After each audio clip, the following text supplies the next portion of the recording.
You feel a sneeze or cough coming on, do you cross your legs but still end up wet? Or push your knees together, still end up wet?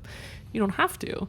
Think about this. We're going to think finding the back heel, turning our pelvis toward the back leg, and letting it go. So inhale beforehand, but not pushing our butt back, because we'll also end up wet like that. We're going to turn and support and catch the pressure and stay dry.